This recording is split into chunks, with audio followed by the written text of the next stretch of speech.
All right, everyone. Welcome in. We have special guest Jared Smalley in the house with us. Special. This is the Ohio State football spring game preview. It didn't happen last year, Jared, and now it's going to this year. New look Buckeyes. I think everyone's mind is on the quarterback battle. Where do you want to start with this one? Yeah, I think that's probably the one area of the team that will have the most curiosity. We got the rosters today for how the game's going to break down. It doesn't really shine any light on who's leading in that quarterback battle, and I don't think you're going to have any answers after tomorrow, no matter how good one of them or several of them might play. Remember, it's not two, it's three. Yeah. Kyle McCord, the freshman, is every bit in the battle as much as CJ and Jack. So I think it's a very wide open competition. Jack Miller will be the quarterback for the Buckeye team, as they're calling it, not Scarlet and Gray. It's the Buckeye and Brutus team. Yeah. And the Buckeye team will have Stroud and McCord as their quarterbacks.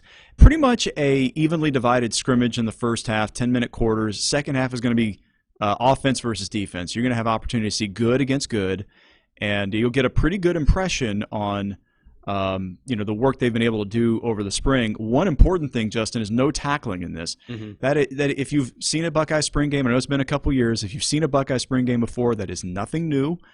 They call it Thud Tackling, which is basically you wrap a guy up and you do not take him to the ground. And they've had enough injuries this spring to deal with already. So any precautions they can take in a situation that's, really just a dress rehearsal makes a lot of sense to me. Good luck with that with Josh Proctor. Yep. Yep. We're going to have to talk about Thud Tackling with him. Wow. Wow. I think another area to circle other than the quarterback is who's going to protect him. We already know the two guys at tackle, but the concern being guard, right? You lose Wyatt Davis, you also lose Josh Myers, and you'll probably have Harry Miller slide over from guard into center. Mm-hmm. So then the question becomes, who plays guard? And Paris Johnson is a guy that plays tackle, but it seems like he's going to move over to that guard position. I think Paris Johnson might be the best guard in America. I'm not kidding. As a tackle. I mean, as a tackle. I think he is, I'm telling you, special. Yeah. He is a difference maker. It just so happens they might have the best two offensive tackles or two of the best three in the country. There's a kid from Iowa who's outstanding as well, but those two are tremendous bookends. When you put Paris Johnson at guard, if you watch the Clemson game, he mauled people in the Clemson game as a guard. And then Matt Jones coming back on the other side. Matt Jones had a pretty good career. He just hasn't really started very much except in that role where he was filling in either through COVID issues or through injury. Matt Jones is really good. And people are, I think, looking for something that isn't there when it comes to this big gap. I should also mention that Donovan Jackson comes in the fall. The five-star offensive lineman from Houston, who is from Texas, who is just an absolute monster. Whether he factors into this race, we don't know. As a true freshman, we know it's really hard, but I wouldn't put it past him. He's a really talented guy. And by the way, the guys they already have in camp up front are most places would love to have Ohio State's backups and third stringers at the offense. And remember, a couple of years ago, that was not the case on the offensive line. There were thin numbers there, and there were real concerns about their depth. Not anymore. This is a very, very deep offensive line, and I think even if they were to have all lines have injuries, or even when they have that issue crop up, they're going to be well prepared to handle it. This could be one of the best lines they've had, and you say that despite losing a at least top 2 round pick in Wyatt Davis and an excellent NFL caliber center in Josh Myers, and they get better? What? But that's very, very, very possible. Let's talk about the guys that are going to be running behind them. I mean, you have Master T coming back. He was kind of the starty featured back last year until we saw Trey Sermon in those last few games really take over that role, especially in the Big Ten Championship, did really well against Clemson. So now the question becomes, do you go back to Master Teague, or do you look at a freshman like Travion Henderson, or do you combine carries with a guy like Mayan Williams? I don't think Ohio State's going to have a feature back by the first game. Maybe that changes throughout the rest of spring and fall camp, but right now it looks like it's kind of up in the air, no? Yeah, the biggest thing with running backs is always injury concern because you're going to get hurt. When you play that position, you're inviting injury. That's just that's the nature of the position. So obviously when you get to September and you're starting to build a game plan and figure out who's healthy enough to execute it, that might not include all the guys that are going to be out there Saturday. So Master Teague clearly is the guy with the experience, and I think he's going to be a really good player. I think he already is. Yeah. You don't run the football the way that he has without the speed, the talent. My concern with Master has always been his ability to find a hole, his vision to get to the second level. Sometimes it seems like he runs to contact, not away from it. Yeah. But I'll tell you this, I wouldn't want to tackle him. When you're there, he's a problem. Same with Mayan Williams. Yeah, same with Mayan Williams. Very much a bowling ball. And he asked the Clemson guys what it was like to tackle him in that third quarter. They didn't like that. I think that the little elements in here are the guys that have been in camp for a little while that you don't know yet. Like, people don't really know Marcus Crowley. Yeah. Knee injury obviously set him way back, and then we just haven't seen who he is yet. Steel Chambers as well. Absolutely, Steel Chambers. What we've seen of Steel Chambers, he's developed a reputation as a fumbler, and it's it maybe is a tick unfair, but certainly a guy that can find daylight and run. So I mean, there's some great strengths there. The two freshmen are really interesting. Evan Pryor. Yeah. Everybody completely forgets about him. Very good running back, and at practice, I'm telling you, he makes some plays. He looks really good. Trayvon Henderson, though, I mean, I think he looks like J.K. Dobbins. Yeah. Not quite as filled out physically. I think he will be, but when you look at his footwork, his ability to turn up field and make people miss, there are a lot of J.K. Dobbins-esque moves in him at a young age. And he didn't play high school football last year. Right, that's true. Yeah. So when you add all those things together, it's just a wide open race, but some really good options.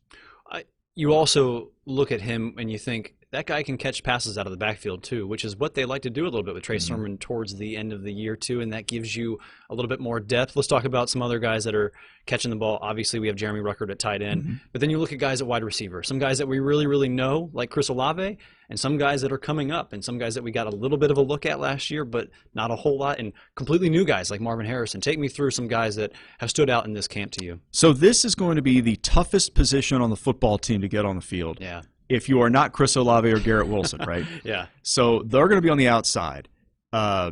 Jackson Smith and Jigba is probably, I would guess, going to be the slot receiver. Obviously, Jamison Williams is also back. Sure. And you're going to have probably, I'm guessing, 8 to 10 receivers play. That's not an exaggeration. Yeah. What Brian Hartline said this week about the group overall was revealing about how good these young guys are that came in. Emeka Egbuka, the #1 receiver out of high school this year from Washington State. He looks the part, but Marvin Harrison Jr. has wowed people. Yeah. I mean, he's 6'3", 200 pounds legitimately, and he looks like a man, a guy who's ready to go play football right now. And genetics certainly don't hurt him. No. But that kid is special, and they've got an opportunity, both of them, to play this year and to play quite a bit. And then the wild card in all of it is you think back to last year, Julian Fleming was the #1 recruit in the country, right. Period. And we found out this week a little bit of, if you didn't notice him very much last year, we kind of know why. He caught 7 passes. He had a shoulder injury coming out of high school and was never right. So he had surgery to repair that, and is kind of working his way back up right now. Yeah, exactly. We won't really see him at full speed, I think, until the fall, provided he's healthy in the fall. And Brian Hartline said this week that he has the best combination of size and speed of a college receiver he's ever seen. And I had to run it back He's like seen a lot 3 of guys. times. He's seen a lot. Who has he not seen? I had to run it back a couple times to make sure that he said what I thought he said. That is enormous praise, and it does give you an idea of the standards that are being set right now at Ohio State. It's really hard. It's a fist fight to get on the field, especially that position. Absolutely. And I didn't mention 3 or 4 guys that could play. Yeah. So I mean, Loaded. My point is it is an embarrassment of riches at that position that everybody, Alabama included, would love to have their issue at receiver. Yeah. Let's go to the defensive side of the ball. I think the position that everyone wants to know about is the secondary because of how poorly they played last year. They allowed 304 pass yards a game. That was 6th worst in the entire country. Where do they go from here? Who do they lose? Who do they get back? What are they looking at? Oh, the only good thing that really came out of Seven Banks not being around this spring, Seven Banks had an injury he had to deal with, and so he won't be back until the fall. The only good thing about that is it gave more reps to a lot of people who need them. Yeah. And so when you look at the secondary, especially at corner, a guy like Cameron Martinez, who was a freshman last year, Mr. Football out of Michigan, I should say, elite recruit, and a guy that Kerry Combs really, really likes. I saw him a little bit at practice on Monday and thought he looked really good, looked really comfortable running with the receivers stride for stride, making great plays on the ball. He actually made a play on Marvin Harrison Jr. where Harrison caught the ball, turned upfield, and it looked like Martinez actually let him catch it. And what he did was he then was in position to, as soon as he got the ball in his hands, punched it out. And it was a very kind of savvy veteran move for a young player. And I just thought, okay, there's some development here. Tyreek Johnson is a former 5-star who, when he got in last year, at times it just didn't look very good. There were some concerning moments. If you remember the Rutgers game last year, what that second half was like, Tyreek played quite a bit in that half. It didn't look very good. I thought he looked really good at practice this week. Looked in control, picked off a pass. I thought he looked like a guy that might live up to that capability. So again, it's practice, and it's a very small fraction of the whole story. But I think there is talent at corner to make sharp improvement. I didn't even mention Cam Brown. Yeah, the Achilles injury against injuries last year. So year. We'll see. I would imagine by the fall he'd probably be as close to full strength as you would like to be. And Cam Brown's a legitimate talent. I mean, he was a really good last year. He played well in that Penn State game. He did up till that moment, up to the injury. Yeah. So I think they're going to be in better shape, but they still have a long way to go this summer to get where they need to be. The other position, obviously, safety. Kerry Combs likes the one single safety high, and that's Josh Proctor coming back as a senior. You also have Marcus Hooker, his problems off the field right now. Not sure who's going to step up in that position to give him rest or when they go to a nickel package. Who's Ohio State looking at in that position other than Proctor, who hits hard and could use a little bit of improvement in the pass game? Yeah, so the Marcus Hooker question is very interesting, right? We're not sure what his football future is at Ohio State. I think his legal issue has been resolved. He did plead guilty to that OVI charge. So second time, too, in the past 3 years. Yeah, that's a concern for sure. And so we'll see how much Ohio State football is in his future. If it is a player who played quite a bit last year, if it's not in his future, there are other options there. Marcus Williamson's back. Yeah. For another season. He was one of those seniors who decided to take a super season and come back and play next year. So he'll be back, and he'll be factoring into those defensive back roles, certainly can assist in those areas. There have been some conversions at safety, and I just blanked on his name, 15, Craig, former receiver, who converted to safety to help back there. And very, very talented kid who I watched him practice this week and thought, wow, he can light people up. Yeah. I mean, he can he's big and strong, and he looks like a Proctor clone, for sure. And so it's a group where there's talent, but again, it's just. I think Ryan Day said on Monday, these guys need 1 million reps. Yeah. It wasn't they're getting them too. Right. Like they're getting them now, but he was serious. Like, no, they need like 1 million reps. In this story that we have attached to what we're doing right now, we got down Lathan Ransom, Court Williams. Oh, no doubt. Lathan Ransom's going to play. Hickman. Yeah, these are some guys that are going to get some rotation in there. So yeah, Court Williams on the field, definitely. You'll know them. Ronnie Hickman for sure. I thought when Lathan Ransom came on last year, if you remember him playing a little bit late, in some of those games, like he played late in the Penn State game and made a couple big plays. He actually, got his hand in there a couple times. Yeah, did a nice job. Interception one time. Had an excellent set of plays against Northwestern. Did a very nice job there. Same thing against Clemson when he got in. Made some very nice stops. I don't know. I think his ceiling's pretty high. Yeah, for sure. Yeah. I think a position that, other than secondary, is concerning is just how many talented players they lost at linebacker and how long those guys were on the team. You look at Tuff Borland, Justin Hilliard, Pete Werner. I mean, there's so many, Baron Browning. There are so many guys that had so much experience. I added it up, and those guys combined played more than 150 games at Ohio State. Yeah. And now you have guys that have barely played. I think I looked at it, and the 3 seniors they have this year played a total of 10 combined games. Yeah. So how do you replace that experience, right? Hard. But they've got guys who are talented enough to play. By the way, I remember it's Craig Young, the safety. Craig Young. That's why you'll know when you get old, man. Not Krenzel. No, that's right. No, so at linebacker, it's very interesting because they've got this new crop. but they are extremely talented. And Dallas Gantt, for example, comes back from – he's been around the program for a little while. Senior. Dallas Gantt is a legitimate player, and he's made some very nice stops in his time when he's been able to get on the field. I thought he looked really good at Michigan State last year. He's going to be one of those guys. He's not playing this spring, so you're not going to see him Saturday. Yeah. So, you have to kind of, separate that out. I think the guy that I would be most interested in watching is Cody Simon, who was a true freshman last year, played a little bit here and there. I think he looks tremendous, like a really, really talented kid, like that next kind of all Big Ten caliber linebacker, just runs so well, plays smart, plays aggressive. I love him, and his upside is enormous. I'm going to give you one freshman. So Ironton guy, the Ironton Reed Carrico. When I was at practice on Monday and I watched their drills, he immediately stood out to me. 5 freshmen of the 15 that enrolled early have had their black helmet stripe removed, meaning they were fully fledged. He's one of them. And I would guess he would not have been a favorite to be one of the top 5 in that group. You know what I mean? Like if you gave somebody a list of the 15 and said, all right, give me the first 5 who are going to have their helmet stripe removed. Yep. And I think the order would be vastly different than what actually occurred. Reed is in that group. He belongs, man. For sure. He intercepted a pass from the linebacker spot in a drill where he read everything perfectly. And that is a kid practicing in his, I guess at that point it would have been his 12th practice of the spring. He belongs out there. You're trying to figure out how small-town high school football translates to Ohio State, and it seems seamless for him. Yeah, he physically, he should be out there. Yeah. That's the other thing about freshmen, too, when you enroll early for the spring, like Jack Sawyer did, for example. And that's another guy you can be looking out for on Saturday. Some of these guys, physically, they know they can handle it. They're big enough, strong enough, fast enough. They don't look out of place.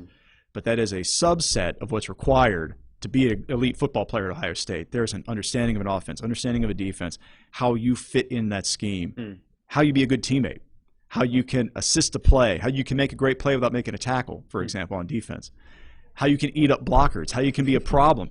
Those things aren't high school football. Yeah. It's very rare that you're playing in a system that's that complicated and that intricate when you're, in the 12th grade. And that's the curious thing, like how quickly can they adopt to that? When I think of those guys, I think of players, and back like we were talking about on offense with Egbuka and with Marvin Harrison. I just think those are guys that they can do it. I think actually Hartline said the other day, he said, I keep trying to throw stuff at them to see what they can handle, and they keep handling it. So that's a good problem to have here, Coach. Yeah. As we round out the defense, it seems like year in, year out, no matter who leaves and who comes in, the defensive line is always their strength. And once again, it's going to be their strength. And you look at who's coming back. I don't remember an Ohio State team that's had this many guys at defensive end who have played as many reps and have been with the program as long. Maybe not as talented as some guys that we've seen in the past, but the number of guys they have coming back, as well as Haskell Garrett up there in the middle. What do you see from that defensive line? Are they really going to lose anything coming into this new year? You lose Tommy Togiai, but anything else? Well, you know about the returnees at defensive end. With what you get from Zach Harrison, who is a player who he's always a step away from a sack. He's never been, and he is determined to be the guy that finishes those plays this year. I love the way Tyreek Smith came on last year, and it was an absolute shame that he couldn't play at the end. Yeah. Because they sorely missed him in that game. His motor is high, and to put those guys out there along with Tyler Friday, who missed the end of last year with injury, and when you get those guys back out there as you would expect them to be, then you add in, arguably the best freshman in the country, Jack Sawyer. Yeah. By the way, they're still waiting on the 5-star recruit from Washington State who's a defensive end. He still hasn't decided yet. He very well could be at Ohio State and be playing there in the fall. Jean-Baptiste has had a lot of good reps. No doubt he has. I mean, there's so many guys. So they're fine there. Yeah, the one name that I would give you at defensive tackle, you were talking about Tommy Togiai and what they do to handle that spot. Tehran Vincent might be the year. Tehran had a devastating injury a couple years ago, and that recovery was long and frustratingly slow. He is now finally getting back up to the place where he is physically as strong as he was before, and now improving, and he's starting to finally get that traction. 5-star recruit, best defensive tackle out of high school his senior year, and you're finally now starting to see the capabilities there for him. So defensive tackle, they look like they're going to be at an elite level, and obviously what Haskell Garrett can do. Yeah. So when you put that together, you feel really good about what they're going to be able to do, certainly against the pass. But right. I think it's a group that can plug up the run, and if the linebackers are as good as I think they might be at run support, they might have something. I mean, it's great news for the secondary, too, when you have a defensive line like that to provide a little bit of comfort. Even though they were not the best last year, you knew that you could count on the defensive line to disrupt, like they did against Trevor Lawrence in that semifinal game, and get a win in that way on defense, even if the passing yards come later. No doubt. It's a way to help your back end. Yep. When you cause a quarterback to make mistakes and you put them under pressure, it's a way to help you. Yeah. And it's probably the main reason they played as well as they did last year, considering some of the coverage issues they had. And, we may never fully understand why that unfolded, or obviously there were with Sean Wade and the apparent injuries he was dealing with that maybe we're now only understanding from a turf toy standpoint. He didn't look like the guy that he was a year ago, and you factor all that in. A limited off season, a lot of talented guys left the program. You had 3 NFL caliber players all leave that year. New defensive coordinator came in Kerry Combs and takes over that position, has a little bit of time to work with them. So I think a lot of factors played into just other than they just weren't good. It's not as simple as that, I don't think. Yeah, they had talented players, not the issue. Yeah, not at Ohio State. So that game tomorrow at noon, we're going to be there inside the Horseshoe, have you covered all day long. We're going to have Pepsi Sports Saturday. Anything that you need to know, we're going to have it right here about the spring game. About 19,000 fans going to be inside there. Anything else you want to add, Jared? I think the only thing that if you're watching from a big, if you're looking for definitive answers on the football team tomorrow, don't come to the party looking for that, all right? Yeah. People have not been in that building since November of 2019, and I mean like genuine, the general public fan has not had a chance to be in that building to watch Ohio State football in person. I know there have only been 19,000 people in there, but whether you're going to be watching at home on TV or whether you're going to be watching our highlights or watching the game in person, just enjoy it, man. I mean, you're going to hear the band a little bit. Yes. The athletic band will be in there. Yeah. It's live football. It's just enjoy it. Don't worry too much about the minutia of, well, I thought McCord threw a little bit more accurately than Stroud did. That's fine. It's good. It's fun for the summer. But you're getting one practice out of 15, and there will be many more to come in the fall before a starter is determined. I think don't go into it tomorrow expecting definitive answers. There might be a spring game superstar, but you know how the spring game superstars worked at Ohio State before? The kid that comes in and has a great spring game, you never hear from him in the fall. That stuff happens. So I would say to just enjoy what it is. It's a celebration of what the sport is, what it means in the community, what it means to so many people who care so deeply about Ohio State, and just enjoy it for that. Well, we've got the sirens behind you, so that's our cue to wrap it up. What am I going to jail? Is this how I find out? We'll go ahead and get out of here. Live on the internet. Hopefully we have you back for the show tonight. Is that right? I guess that's a man. That's a weird way to find out. But it was great knowing you. Yeah. First of all, it's been fun. It's been real. I hope you do. No, Christine, what do you think? We're done either way, Christine. All right, everyone. Be sure to stay tuned all day tomorrow for our coverage of the spring game. And that's it. Take care.